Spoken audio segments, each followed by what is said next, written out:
Hi everyone, welcome to my Sundays vlog. મારી ટેવ મુજબ હું સવારે વહેલી ઉઠી ગઈ, બિફોર સનરાઈઝ. આજે સન્ડે છે એટલે થોડો આરામ રહે. સૌથી પહેલાં મેં ચા બનાવી અને ચા સાથે સાથે હું ન્યૂઝપેપર વાંચવા બેઠી. અરે હા, આજના ન્યૂઝપેપરમાં ફાધર વાલેસ વિશે એક ઇન્ટરેસ્ટિંગ આર્ટિકલ હતો. ફાધર વાલેસનું નામ જોયું અને સાથે સાથે જ મારું 12th સ્ટાન્ડર્ડ મને યાદ આવી ગયું.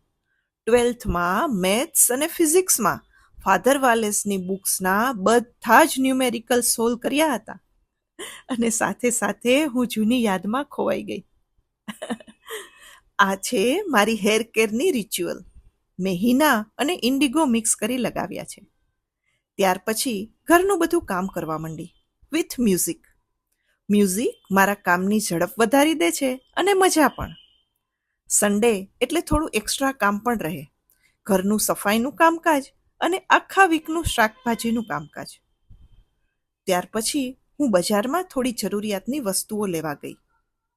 થોડી કિચનની વસ્તુઓ લેવાની હતી અને સાથે સાથે મારે ખાસ ફૂલો પણ લેવાના હતા. ફ્રેશ ફ્લાવર્સ ઘરને એક અલગ જ વાઇબ્સ આપે છે. ઘેર આવી મેં પોટમાં મારા બધા ફ્લાવર્સ ગોઠવી દીધા. જુઓ, મસ્ત લાગે છે ને? હવે છે લંચ ટાઈમ. આજે મેં ભેળ બનાવી છે. હું જનરલી સવારે જ ભેળ બનાવવાનું પ્રિફર કરું છું, કેમ કે અમારા મમ્મીજીને ભેળ ખૂબ જ ભાવે અને તેમને હું સાંજે હેવી ફૂડ આપવાનું અવોઇડ કરતી હોઉં છું. અને પાછું સન્ડે હોય તો સવારે જ બધું કામ પતી જાય, બપોર પછી શાંતિ. સૌ પ્રથમ મેં મમ્મીજીને ભેળ પીરસી અને હવે મારો વારો છે. વાવ, ખરેખર ટેસ્ટી, યમ્મી બની છે.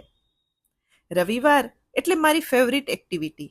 નેક્સ્ટ વીક માટે મારા કપડાની તૈયારીઓ. હંમેશા હું મારી સાડી, ડ્રેસ અને જ્વેલરીઝ સન્ડેના જ રેડી કરી દઉં છું, જેથી પછી દરરોજ શું પહેરવું એ વિચારવાનો સમય જ બચી જાય. અને આ કાર્યમાં મને બહુ મોજ પડે છે. મોડી સાંજે એક ગેસ્ટ આવવાના છે. મારા બહુ પ્રેસિયસ ગેસ્ટ છે, તો તેઓના આવવાની મેં તૈયારી કરી લીધી. અને તેથી જ તેઓ આવે ત્યારે તેઓ સાથે શાંતિથી વાતચીત કરી શકું. ત્યાર પછી ઇન્ડિયા અને ન્યૂઝીલેન્ડનો મેચ જોતા જોતા મેં મારા સન્ડેનો દિવસ ખૂબ જ આનંદથી પૂરો કર્યો. Thank you.